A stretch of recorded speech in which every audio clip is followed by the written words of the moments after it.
আমাদের যদি কেউ জিজ্ঞাসা করে তুমি কার ভক্ত, তুমি কি বলবে মা?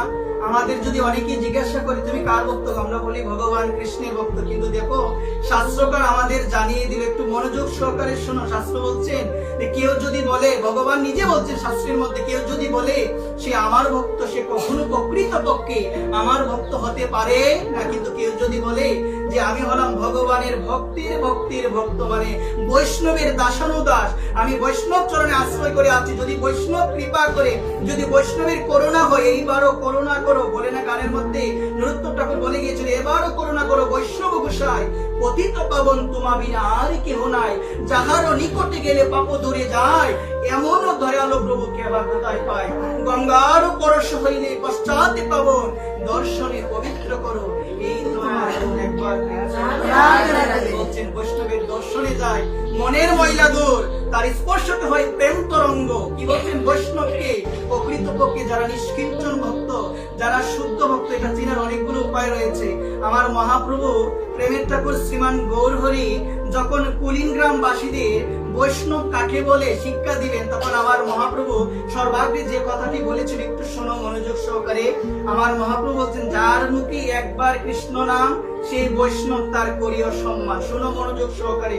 আমার মহাপ্রভু কুলিনগ্রাম বাসীদের বলছেন, যার মুখে একবার কৃষ্ণ নাম সেই বৈষ্ণব তার করিও সম্মান, যার মুখে নিরন্তর কৃষ্ণ নাম সে হলো মধ্যম বৈষ্ণব, তার করিও সম্মান। একবার প্রেম সে এবং যাকে দেখে অন্যের মুখে আসে কৃষ্ণ নাম সে হলো উত্তম বৈষ্ণব, তার করিও সম্মান। একবার এই জায়গাটি একটু বোঝার চেষ্টা করে। অনেক সময় মা আমরা যখন কোন প্রকৃতপক্ষে নিষ্কিঞ্চন ভক্তকে দেখি, তাদের ঊর্ধ্বপুণ্ড তিলকটা আমরা দর্শন করি। হরিভক্তি বিলাস গ্রন্থের মধ্যে জানিয়ে দিয়েছেন শ্রী গোপাল ভট্ট গোস্বামী, কি বলছেন জানো? বলছেন কোন শুদ্ধ ভক্তের ললাটে যদি আমরা ঊর্ধ্বপুণ্ড তিলক দর্শন করি, আমাদের শত জন্মের পাপ দূরে চলে যায়। একবার কোনো কিছু করতে হয় না। বলছে কোন শুদ্ধ ভক্ত, ভগবানের নিষ্কিঞ্চন ভক্ত, যাদের মনে কোনো অভিলাষ নাই। এখন শুদ্ধ ভক্ত শব্দটা যখন আমরা ব্যবহার করি, তখন আপনাদের মনে একটা প্রশ্ন আসতে পারে, ভক্তের মধ্যে কি শুদ্ধ আছে? অবশ্যই আছে। শুদ্ধ ভক্তি বলতে বোঝানো হলো অন্য অভিলিষিতা শূন্যম জ্ঞান কর্মাদ অনাবৃতম আনুকুল্যেন শিরণং ভক্তির উত্তমমা। এই জায়গার মধ্যে বলছেন, যার মনে কোনো প্রকার কোনো অভিলাষ নাই।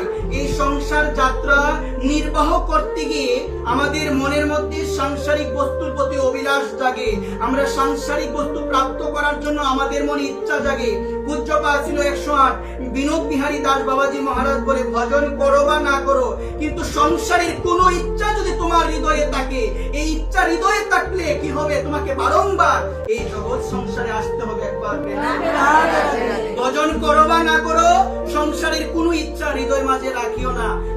আমার হৃদয় মাঝে সংসারের অনেক ইচ্ছা ছিল, পূরণ হয় নাই। মাগো আবার আমাকে আসতে হবে, আবার এই জগৎ সংসারে আমাকে আসতে হবে। কিন্তু মা, আবার যে জগৎ সংসারে আমার জন্মটা হবে, আমি যে মনুষ্যকুল পাবো, এমন তো কোনো গ্যারান্টি নাই।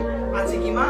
এমন কোনো গ্যারান্টি নাই। এখানে বলছি মা, আশাবদ্ধ হয়ে থাকো, আশা রাখো আমার রাধারানীর কাছে। কারণ শাস্ত্র জানিয়ে দিল আমাদের রাধারানী হলো করুণাময়ী। গীতার মধ্যে বলছেন না আমার ভগবান, অপি চেত সুদূরাচারো ভজতে মাম অন্যবান সাধুর এই বর্ষ মন্তব্য সম্যক ব্যবসিত হিস। আমার ভগবান গীতায় বলছে, অতি দুরাচারী ব্যক্তি সেও যদি অনন্য ভক্তি সহকারে আমার ভজনা করে, তাকে সাধু বলে জানবে। সাধুকে আপনারা বলবেন সারা জীবন খারাপ কাজ করলো, এখন 2 দিনের সাধু হলো, আমরা বলি না। কিন্তু ভগবান তো গীতায় এই কথা বলে নাই। ভগবান বলেছে, ভগবান বলে নাই। ভগবান বলছেন, কি বলছেন? অপি চেত সুদূরাচারো, মানে অতি দুরাচারী ব্যক্তি সেও যদি জীবনে এমন একটা সময় আসে, সে বুঝতে পারে আমার জীবনে আমি যতগুলো কর্ম করেছি, আমার দ্বারা যতগুলো কর্ম সম্পাদন হয়েছে, সমস্ত কর্মে ভুল হয়েছে, এই ভুলটা বুঝতে পেরে হৃদয়ে অনুতপ্তের ব্যথা নিয়ে আমার গোবিন্দের কাছে, আমার করুণাময়ী রাধারানীর কাছে গিয়ে যদি একটাবার বলে, রাধারানী আমি জীবনে যাই করেছি সব ভুল, কিন্তু রাধারানী আমি বুঝতে পেরেছি আমার ভুল হয়েছে, আমি এখন তোমার শ্রীচরণে আমার মনোপ্রাণ আমি সমর্পণ করে দিলাম, রাধারানী কিন্তু তার চরণ থেকে তাকে দূরে টেলে দিবে না। একবার প্রেম সবাই দূরে টেলে দিবে, কিন্তু আমার রাধারানী এতটাই করুণাময়ী। এই কারণে যারা শুদ্ধ ভক্ত তারা বলে, রাধারানী আমি তো পাপী, আমি সারা জীবনে অপরাধ করেছি, আমি সারা জীবনে পাপ করেছি, কিন্তু রাধারানী তুমি তো করুণাময়ী, তুমি আমাকে কৃপা করবে, আমার এই বিশ্বাস আছে তুমি আমার কাছে আসবে। রাধারানী আমি পাপী হতে পারি,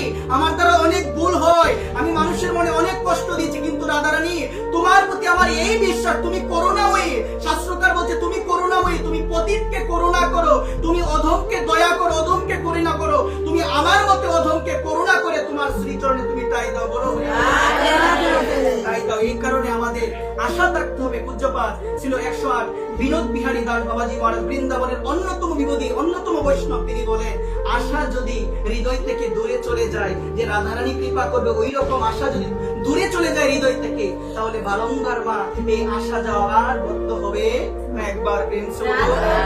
এই কারণে আমি আমার মায়েদের বলি, মা জীবনের কোনো সময় বলবেন না যে আমার জীবন থেকে, আমার পরমায়ু থেকে এত সময় চলে গিয়েছে, আমার দ্বারা কি সম্ভব। মা এই কথার মাধ্যমে আমরা কিন্তু হেরে যাই। পাবে মা, পূজ্যপাত বিনোদ বাবু বলে পাবে, আশা রাখো, বিশ্বাস রাখো। কিন্তু এই কলিযুগের মধ্যে বর্তমান সময়ে যে বিষয়টা আমরা সব থেকে বেশি উপলব্ধি করি, সেই বিষয়টা হলো আমাদের জীবনে যখন কোনো দুঃখ আসে, আমাদের জীবনে যখন কোনো বিরূপ পরিস্থিতি আসে, আমাদের জীবনে যখন কোনো আক্রমণাত্মক অবস্থা আসে, তখন গোবিন্দের প্রতি থেকে, শ্রীমতী রাধারানীর প্রতি থেকে আমাদের বিশ্বাসটা উঠে যায়।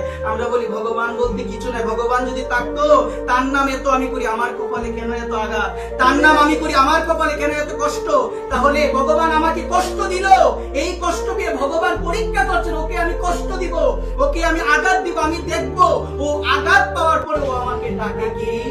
কিন্তু এই দুঃখ পেয়ে আমরা গোবিন্দকে দোষারোপ করি। কিন্তু মনে রাখবেন, আমরা আমাদের কর্মের ফলে শাস্তি পাচ্ছি, পারদ্য কর্মফল আমাদের সবাইকে ভোগ করতে হবে।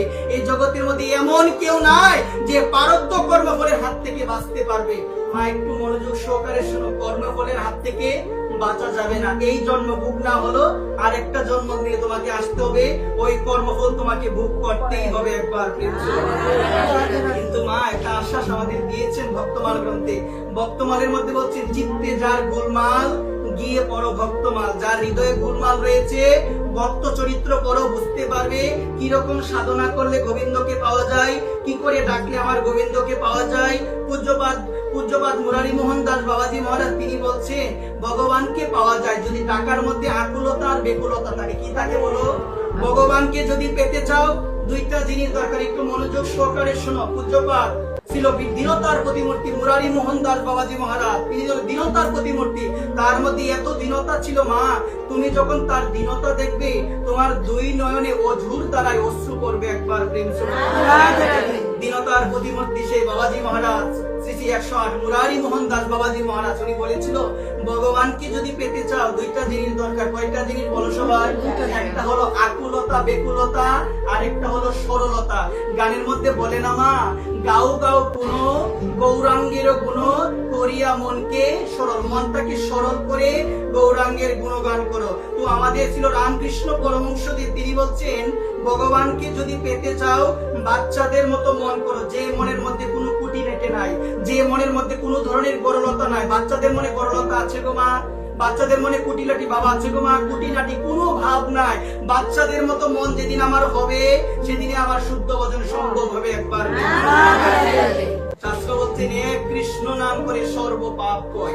এক কৃষ্ণ নাম নিলে সর্ব পাপ কয় হয়ে যায়। কিন্তু বলছেন কি, হেন নাম যদি লয় তুমি বহুবার, তবু যদি তোমার নয়ন দিয়ে অশ্রুপাত না হয়, জানিবে সেই দেহের মধ্যে আছে অপরাধ নিশ্চয়।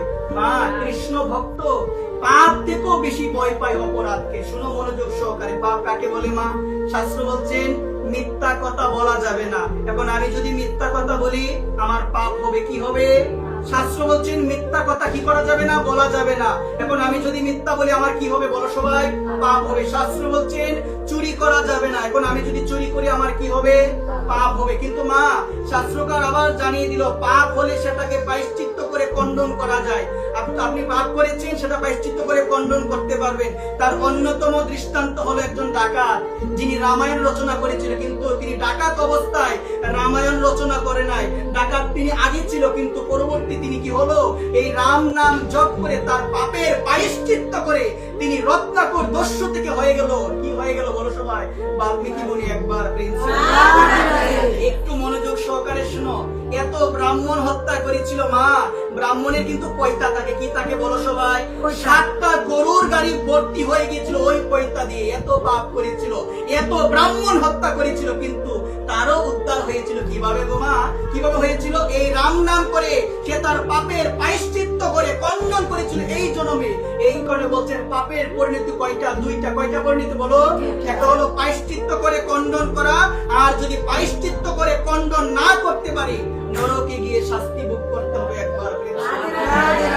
এই কারণে মা ভগবানের নাম জপ করো, যে নাম সেই কৃষ্ণ ভজন ইষ্ঠা করি, নামের সহিত আছে আপনি শ্রীহরি। নাম চিন্তা মনে কৃষ্ণ, চৈতন্য রস বিগ্রহ, পুণ্য শুদ্ধ নিত্য মুক্ত, বিন্নাত্ম নাম নামিনে। এই নাম আর ভগবানের মধ্যে কোনো পার্থক্য নাই। এই কারণে